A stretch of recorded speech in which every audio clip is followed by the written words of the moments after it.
Y'all jokers must be crazy.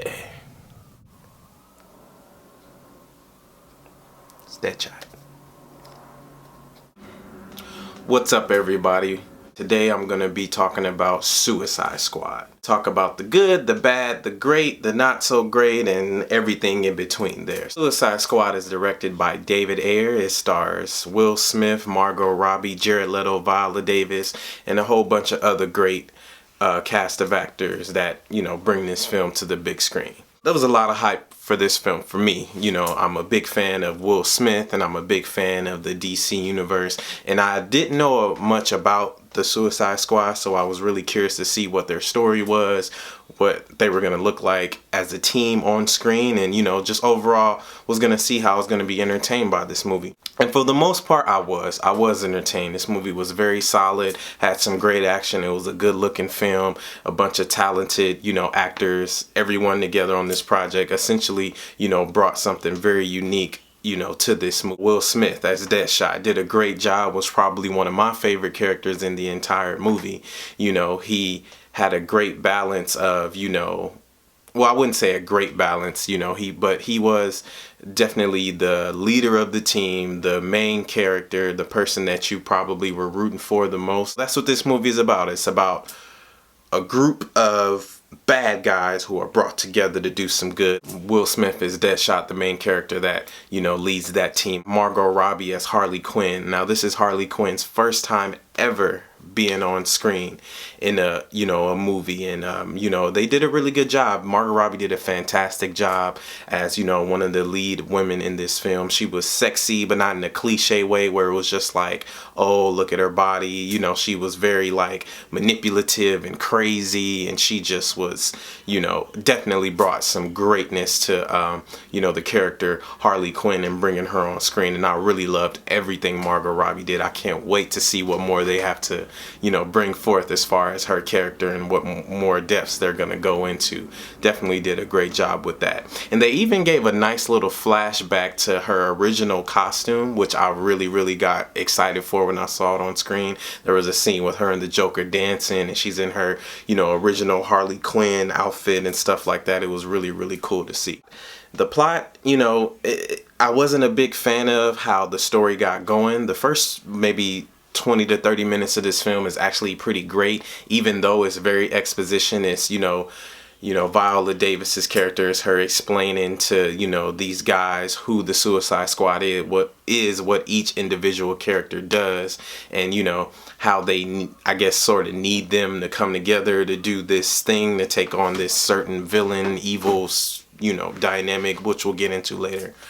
But I liked it, but at the same time, I'm not a big fan of, being told what's going on. I like it to be seen. I'm not a big fan of exposition heavy, storytelling. Like, I like to see it. I just want to see it happen in real time. I don't like big flashbacks. But at the same time, I understand you got a lot of characters. You have to, figure out a way to bring these whole bunch of characters. It's not enough. Basically, it's not enough time in a movie to, just show all these characters' backstory. It makes sense. I understand it. I'm just not a big fan of it. But here, it definitely has its place and it makes total sense. And I was, essentially good with it. Let's talk about Viola Davis. Viola Davis as Amanda Waller was fantastic. I was scared of this lady. She was evil. She didn't give a shit. She would, take you out in a second. All she cared about was her objective. She wanted her objective. I want to get these guys together. I want to do these things, and I don't give a damn who's in my way. I will take out one of my dudes if he, doesn't abide by my program. It's really good. She's scary. To me, she's the real villain of the story. But, essentially there's another villain in the story. But to me, she's the real villain. I would love to see more of her in the Suicide Squad, dealing with her and her, government hierarchy over them and how she's manipulating these guys. I wish I could have saw more of that versus other things. But Viola Davis, she constantly shows why she's one of the most talented actors working today. She always brings it. Top-notch professionality, one of the greatest just actresses in this business, and I love her. Everything she brought to the table was great. You have Katana, you have Killer Croc, you have Diablo, you know, you have Captain Boomerang, and they're all essentially side characters. They're not really as big of a deal as maybe a Deadshot or Harley Quinn or, you know, characters like that. You know, I guess you can say maybe Diablo, he kind of, you know, later on becomes a big deal as far as a character. But essentially it's about, you know, Deadshot, Harley Quinn, and then everybody else is kind of like the background dancers, you know, everybody just in the background, because they don't really get much. They don't really get much as far as who they are, what they're about. You know, they are more so a presence on screen versus, you know, being an actual integral plot as far as the story. Killer Croc, you know, I really wished he would have got more. I liked Killer Croc, the way he looks, like his whole vibe. I really wish I could have got more of him and, you know, really got a chance to root for this guy a little more. He was essentially minimized to a side character who, you know, would have a joke here and there. Same thing with Captain Boomerang.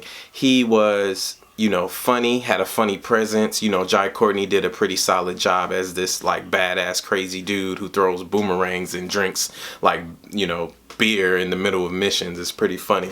He did a great job with that. I just wish I would have got more of him. You know, I wish I would have got, you know, more of Katana. She is like not even a factor in the whole daggone movie. Like, all she does has one scene where she's talking to her husband's soul in the blade, and that's it. It's like everything else that she had is essentially gone. And I'm just like, I really wish I would have got more of her. Her character seemed cool, you know, a chick with a sword, like that's pretty awesome.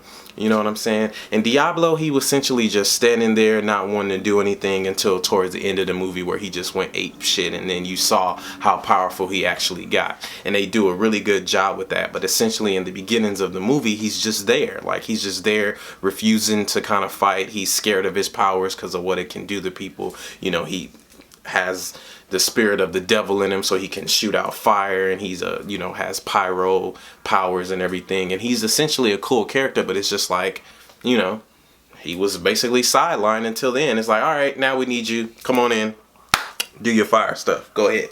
And you know, it was like, what? Like, he could have definitely got a little more throughout the story. Now, the Joker. Now, I was excited, and they definitely marketed the Joker as one of the main characters in this film. But unfortunately, he is not. He's probably on screen for a collection of 10 to 12 minutes. And I was very disappointed because they marketed it in a trailer as if the Joker was the villain that they were going against. Like, if you look at the trailer, it's like set up to where the Joker is the main character. And that upset me. I'm like, the Joker's not even a part of this. He is a total side order. He's barely on screen. What I did see from Jared Leto was really good, and I really wish I could have seen more. I really was leaving the theater upset. Like, I wanted more of the Joker. I wanted to see more of what this guy did with this character.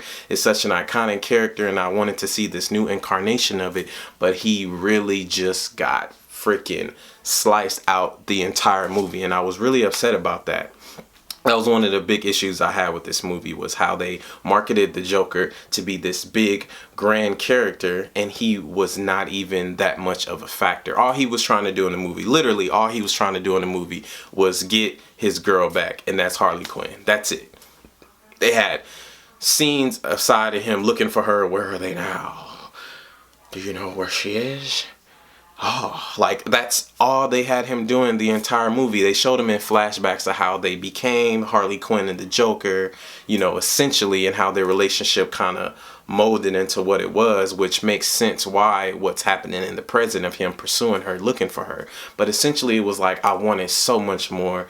I wanted to see Jared Leto do the minimal tiny bit that I saw. He did a great job, but I wanted to see so much more, and I was very disappointed in that. I was very, very upset about that. Enchantress, you know, Enchantress, she's, you know, if you know, she's a girl who's possessed by a witch, and she does these evil things. And in the movie, she, you know, they bring her back to life and have her heart or something like that, and she like takes the heart and injects it into some guy, and she brings her brother back to life or something. I don't know. I didn't really even understand. I didn't really care because it was stupid to me. I'm not a big fan of the magic stuff with these kind of characters. Like, I felt like that character Enchantress should be in another movie or maybe a sequel. I did not like her in this movie at all, and I really didn't care about her as a villain, what she was trying to achieve or whatever. It was just really dumb, and it doesn't make sense. Like, these guys who fight, they shoot, they cut up things, they beat up stuff, you know what I mean? They don't really, why would they be going up against like a mystic powerful force like that? That doesn't make sense to me. I did not like the villain Enchantress as the villain. She looked cool, the graphics were nice, everything was pretty, shiny graphics or whatever, but it was no point for her to be the villain. I thought they definitely dropped the ball. Get it, they're probably trying to bring in, you know, the magic element into the DC universe, but I think they could have waited on that. It should have been Suicide Squad going against the Joker, and then the Joker manipulates Harley Quinn to be on her side, but then she doesn't all the way go for it. It's like, I really thought it was gonna be like a love triangle between like Deadshot, Jared Leto's Joker, and Margot Robbie as Harley Quinn. Like that, I don't know. I don't know. Who do I know? You know, I'm fooled by the marketing. Don't believe the trailers, because the trailer is so misleading for this movie, and it really upset me. Solid film. It was okay. For a DC film, it should have been much better. It should have had, you know, different characters. Some certain characters were misplaced. A lot of characters were underdeveloped and you didn't care about them as much as other characters. And then the villain, they just dropped the ball completely. It was the wrong villain for the movie. Viola Davis is the real villain for this film, and then they should have had the Joker be the villain like they set it up in the trailer, which they lied to us, and you know, he wasn't the villain. He was just there and trying to get his woman back. On a scale of 1 to 10, I give it about maybe a 4.5, 5. It's a solid movie. You definitely will have fun watching it, but there's some great performances, great actors, of course, in this movie that'll keep you interested and keep you entertained. But overall, as a movie, it just kind of falls a little bit short of being on that level of, you know, great. It's better than Batman versus Superman, maybe a hair, just like a little bit, about that much, just that much. You guys like this video, go ahead and click down there and subscribe, and I will have more entertaining things for you to watch. Hey, just stay tuned. Thank you for watching, and I'll see you guys later. Goodbye. Just can't sit, gotta get jiggy with it. That's it, honey, come ride. TKM.